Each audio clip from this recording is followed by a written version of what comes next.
हर रिश्ता इतना अनोखा नहीं होता, किस्मत का दूसरा मौका नहीं होता। फना कर दो जिंदगी अपने माँ बाप के कदमों में, क्योंकि यही वो प्यार है जिसमें धोखा नहीं होता। अमीर घर का मुर्गा भी सबको मोर लगता है, और गरीब घर का बच्चा यदि भूखा हो तो सबको चोर लगता है। स्वागत है मित्रों आपका एक और नई वीडियो के साथ। आज मैं आपको पढ़ाऊंगा नीति के दोहे, जो कवि बिहारी लाल जी ने लिखे हैं। और यह दोहे बहुत ही ज़्यादा बढ़िया हैं। जो लोग भी कक्षा 10 में पढ़ रहे हैं उनके लिए तो ये वीडियो बहुत ही ज़्यादा ज़रूरी है। वैसे यह वीडियो प्रत्येक व्यक्ति के लिए आवश्यक है, क्योंकि इनसे हमें बहुत अच्छी सीख मिलेगी। चलिए देर ना करते हुए शुरू करते हैं आज का पहला दोहा। दुसहे दुराज प्रजान को, क्यों ना बढ़े दुख दंदु। अधिक अंधेरो जग करत, मिली मावश रविचंदु। कविवर बिहारी लाल जी कहते हैं कि जिस देश में दो राजा राज्य करते हैं, दो राजा शासन करते हैं, वहां पर जो प्रजा होती है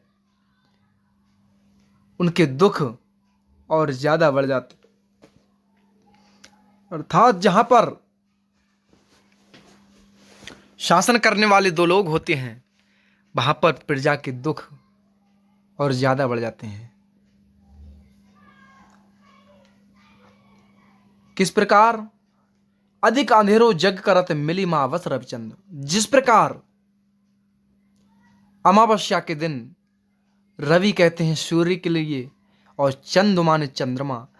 सूर्य और चंद्रमा जब एक ही राशि में आ जाते हैं, एक ही रेखा में आ जाते हैं, मिल जाते हैं, तब और दिनों की अपेक्षा उस दिन ज़्यादा अंधकार हो जाता है, अंधेरा कर देते हैं। इसी प्रकार जहाँ पर दो राजाओं का राज्य चलता है, शासन चलता है, वहाँ की जनता के लिए बहुत ज़्यादा दुख बढ़ जाते हैं।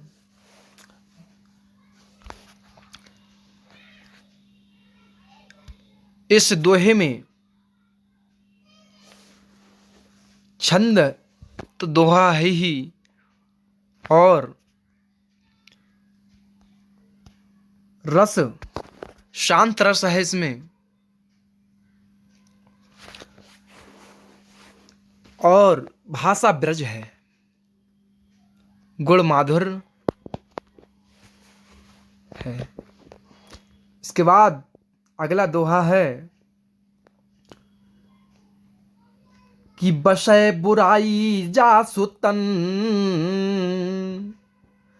ताही कौसन मानु। भलो भलो कह छोड़िए, खोटे ग्रह जपदान। कविवर बिहारी लाल जी कहते हैं कि बसय बुराई जास्तन। आज के जमाने में जिस व्यक्ति के अंदर बुराई है, बुराई भरी हुई है, जिसके शरीर में तन माने शरीर, ताही को सम्मान, उसी को ही ज़्यादा सम्मान मिल रहा है, प्रतिष्ठा मिल रही है, लोग उसी का आदर सत्कार ज़्यादा कर रहे हैं। भलो भलो कहे छोड़िए, खोटे ग्रह जपदान। जो भला व्यक्ति होता है उसे तो भला भला कहकर छोड़ देते हैं, सोचते हैं कि यह व्यक्ति हमारा क्या बिगाड़ देगा। अर्थात जिस व्यक्ति के अंदर बुराइयां ज़्यादा भरी हुई है, आज के ज़माने में लोग उसी से डर रहे हैं। भला व्यक्ति का तो लोग सम्मान ही नहीं करते हैं, छोटा सा बालक भी उसका अपमान करके चला जाता है। क्यों? क्योंकि वह भला है, कुछ बोलेगा नहीं, सहनशीलता उसके अंदर है। इस वजह से लोग उसका अपमान कर देते हैं, हंसी उड़ाने लगते हैं। किंतु ऐसा हमें नहीं करना चाहिए। खोटे ग्रह जपदान, जब अच्छी ग्रह होते हैं तब लोग उन्हें अच्छे अच्छे भला ग्रह कहकर छोड़ देते हैं, लेकिन जब खराब ग्रह आते हैं तब उनके लिए लोग जप यज्ञ इत्यादि कराते हैं। इसलिए हमारे समाज जो है, हमारे समाज को बदलना होगा। जो अच्छे लोग हैं उनके लिए सम्मान मिलना बहुत ही ज़्यादा आवश्यक है, नहीं तो वो भी फिर गलत हो जाएंगे। बिहारी लाल जी के अनुसार आज वही हो रहा है इस ज़माने में। जिन लोगों के अंदर ज़्यादा बुराई हैं लोग उन्हीं का ही सम्मान ज़्यादा कर रहे हैं। लेकिन आप सभी से निवेदन है कि जिनके अंदर अच्छाई हैं उन लोगों का सम्मान ज़्यादा करें।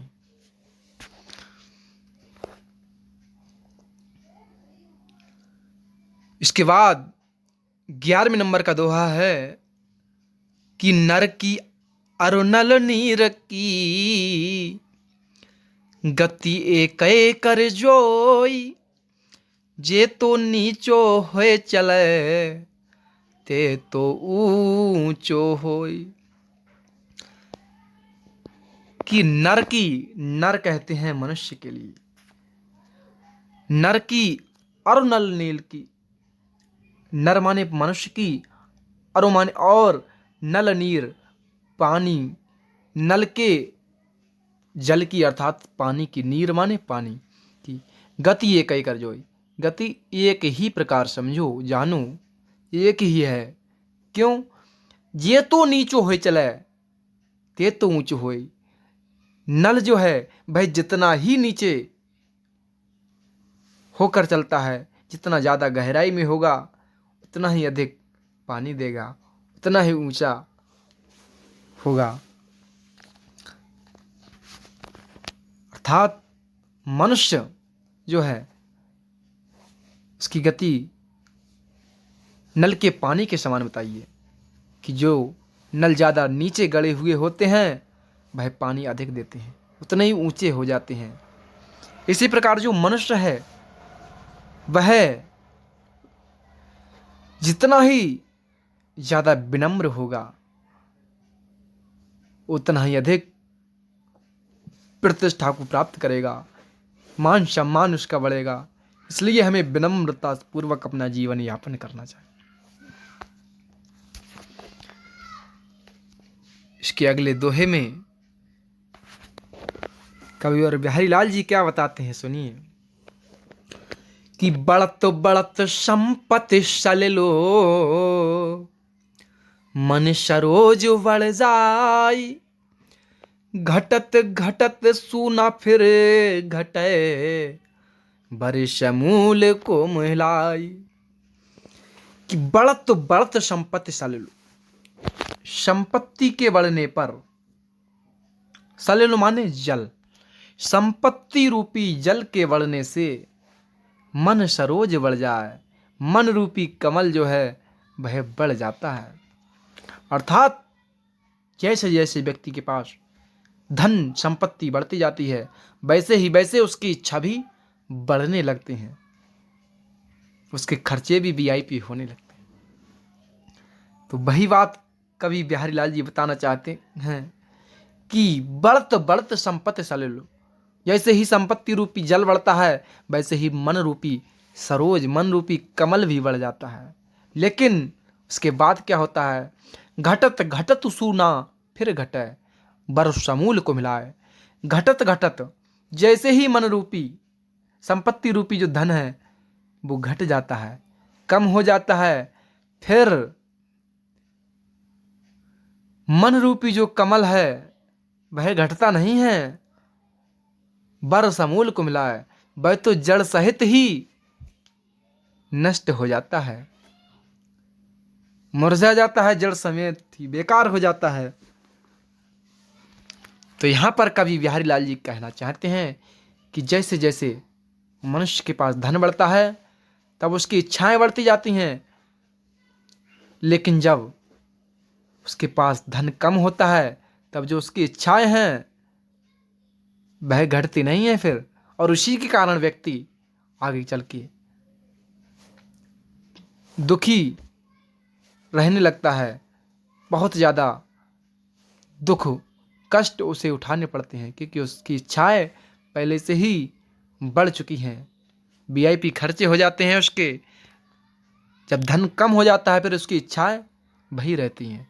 इसलिए हमें उतने ही पैरों को फैलाना चाहिए जितनी बड़ी चादर हो।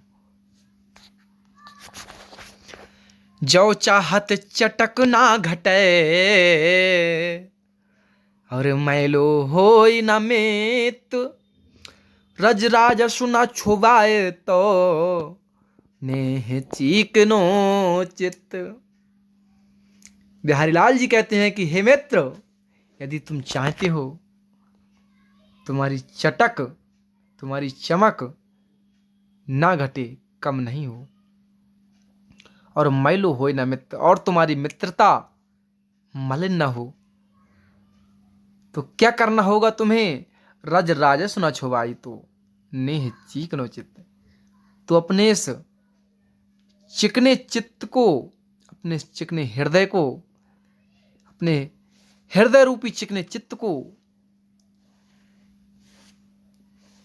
क्या करना है? रज राजस हो, रजोगुणी धूल का स्पर्श मत होने देना। अर्थात अगर तुम चाहते हो कि हमारी मित्रता हमारे मित्र के साथ स्थायी बनी रहे, बहुत समय तक बनी रहे, तो उसमें धन रूपी, धन वैभव रूपी रजोगुणी धूल से उसे अपनी मित्रता को के बीच में मत लेके आना। क्योंकि अगर स्नेह प्रेम रूपी मित्रता में अगर धन रूपी धूल का उसमें स्पर्श हो गया, तो फिर वो मित्रता पे दाग लग जाएगा। जिस प्रकार चिकना कोई कपड़ा होता है और उस पर तेल डाल दिया जाता है, और उसके बाद धूल आकर उस पर लग जाए तो दाग पड़ जाते हैं और भी ज़्यादा मलिन हो जाता है। उसी प्रकार तुम अपने स्नेह रूपी चित्त को, मित्रता रूपी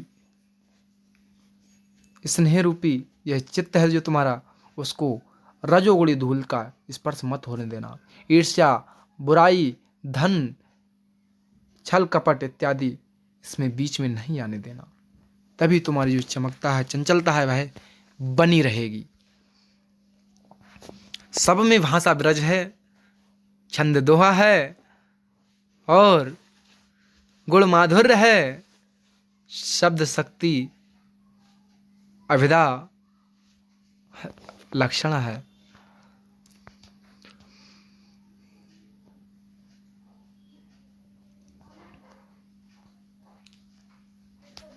इसके बाद 14वें नंबर दोहे में कवि क्या कहना चाहते हैं?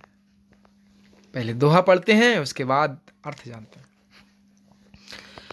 और हाँ, जो लोग भी हमारी इस वीडियो को देख रहे हैं वह लाइक करें हमारी इस वीडियो को, और अगर उन्होंने अभी तक हमारे चैनल को सब्सक्राइब नहीं किया है तो प्लीज़ सब्सक्राइब करें और अपने मित्रों को शेयर करें। अगर हमारी वीडियो अगर आपको अच्छी लग रही हो तो ज़्यादा से ज़्यादा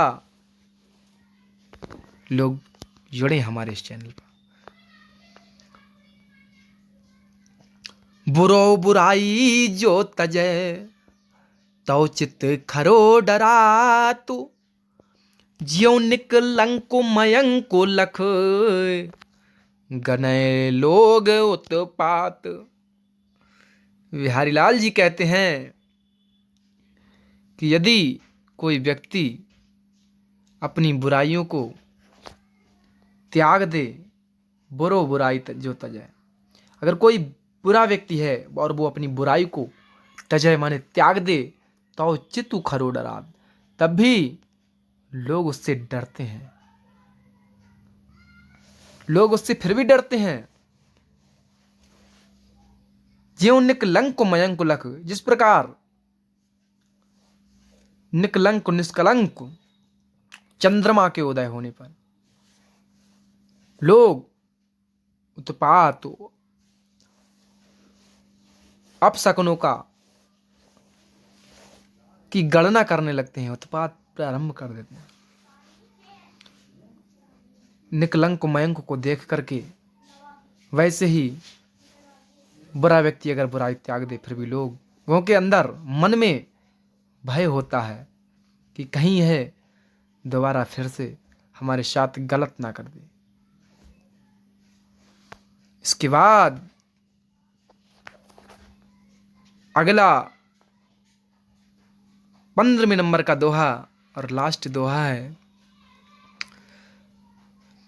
स्वार्थ सुकृत नाश्रम वृथा, देखो विहंग विचारी, बाजू पराए पाने पर, तू पच्छिन ना मार। यहाँ पर जो बिहारी लाल जी है, सॉरी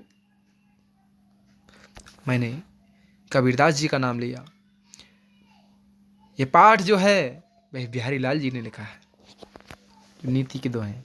तो बिहारी लाल जी ने इस दोहे में अन्योक्ति की है। यहाँ पर जो बिहारी लाल जी जिस राजा के यहाँ पर रहते थे, वहाँ पर जो राजा था जय सिंह,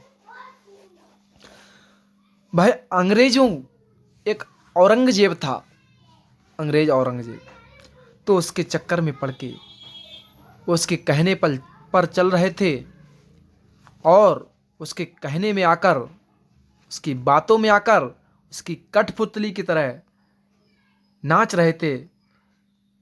वह कहता था कि आप सभी हिंदू राजाओं को मार दें, तो वह मार रहे थे। तभी बिहारी लाल जी जो थे, उनके यहाँ पर कवि थे, उन्होंने इस दोहे के माध्यम से उन्हें समझाने का प्रयास किया कि स्वार्थ सुकृत ना श्रम वृथा, देख विहंग विचार, बाज पराए पान पर, तू पच्छिन ना मार। उन्होंने जो राजा जयसिंह हैं उनके लिए बाज की नियुक्ति की है, बाज के रूप में बताया है कि हे बाज,